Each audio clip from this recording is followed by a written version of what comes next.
இப்போ நம்ம எல்லாரும் ஸ்டோரி போட்டுட்ருக்கோம்ல, ஆல் ஐஸ் ஆன் ரஃபா அப்படின்னு சொல்லிட்டு. சுருக்கமாக சொல்கிறேன் என்னென்னு தெரிஞ்சுக்கலாம். ரொம்ப டெப்த்தாக அந்த வீடியோவில் நான் அதை பற்றி பேச போகிறது கிடையாது. ஆனால் என்னென்னே தெரியாதவங்களுக்கு இந்த வீடியோ யூஸ்ஃபுல்லாக இருக்கும். இப்போ என்ன பிரச்சனை அப்படிங்கிறத புரிஞ்சுக்கிறதுக்கு இஸ்ரேல் பாலஸ்தீன் இவங்க 2 பேத்துக்கும் நடுவில் என்ன பிரச்சனை அப்படிங்கிறத ரொம்ப சுருக்கமாக பார்த்துடலாம். இப்போ நீங்கள் மேலே பார்த்துட்டு இருக்க ஃபோட்டோவை பார்த்தீங்கன்னா உங்களுக்கு தெளிவாக புரியும். 1900s பாலஸ்தீனம் எவ்வளோ இருந்திருக்கு, இஸ்ரேல் எவ்வளோ இருந்திருக்கு. இப்போ 2024 இஸ்ரேல் எவ்வளோ இருக்குது, பாலஸ்தீனம் எவ்வளோ இருக்குது. இப்போ இதுதான் இவங்க 2 பேத்துக்குள்ள இருக்கிற பிரச்சனை. இஸ்ரேல் கொஞ்சம் கொஞ்சமாக பாலஸ்தீனத்தை கேப்சர் பண்ணி இப்போ ரொம்ப கம்மியான பகுதி தான் பாலஸ்தீனம் இருக்கு. இப்போ இஸ்ரேல் கொஞ்சம் கொஞ்சமாக பாலஸ்தீனத்தை கேப்சர் பண்ணும்போது பாலஸ்தீனத்துக்குள்ள நிறைய போராட்ட குழுக்கள் உருவாகுது. அதில் ஒன்று தான் ஹமாஸ் அப்படிங்கிற ஒரு போராட்ட குழு. இப்போ கொஞ்ச நாளைக்கு முன்னாடி பார்த்துருப்போம், ஹமாஸ் இஸ்ரேல் மேலே தாக்குதல் நடத்துச்சு. இந்த தாக்குதலுக்கு அப்புறமா இஸ்ரேல் என்ன முடிவு பண்ணுதுன்னா, ஹமாஸ் அப்படிங்கிற போராட்ட குழு நாங்கள் மொத்தமாக அழிக்க போறோம்னு சொல்லிட்டு இஸ்ரேல் பாலஸ்தீனத்துக்கு மேலே தொடர்ந்து போர் தொடுத்துட்டு இருக்கு. அந்த ஒரு பகுதி தான் காசா அப்படிங்கிற ஒரு பகுதி. இப்போ பாலஸ்தீனத்தை பொறுத்த வரைக்கும் வெறும் போராட்ட குழுக்கள், இந்த போராளிகள் மட்டுமே இருக்க மாட்டாங்க, பொதுமக்களும் நிறைய பேர் இருப்பாங்கல்ல. அவங்க எல்லாம் உள்நாட்டுக்குள்ளே அகதிகளாக மாற்றப்பட்டு இப்போ நம்ம போட்டுட்டு இருக்க ரஃபா அப்படிங்கிற பகுதியில்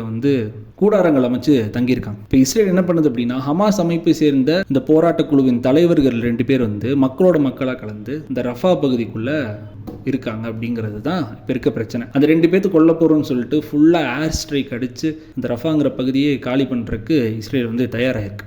இப்போ நம்ம எல்லாரும் ஏன் ஸ்டோரி போட்டுட்ருக்கோம் அப்படின்னா, அது இஸ்ரேல் மேலே ஒரு அழுத்தத்தை கொடுக்கும். உலக மக்கள் எல்லாருமே இதை பற்றி பேசுகிறாங்க அப்படிங்கும்போது இஸ்ரேல் மேலே தானாக ஒரு அழுத்தம் உருவாகும். ஆப்வியஸாக இந்த போரை இஸ்ரேல் நிறுத்துறதுக்கு முயற்சிக்கும். இப்போ நம்ம ஸ்டோரி போடுறது எல்லாமே பாலஸ்தீனத்தில் நடக்கிற அந்த வாரை ஸ்டாப் பண்ணுறதுக்கு யூஸ்ஃபுல்லாக இருக்கலாம் மேபி.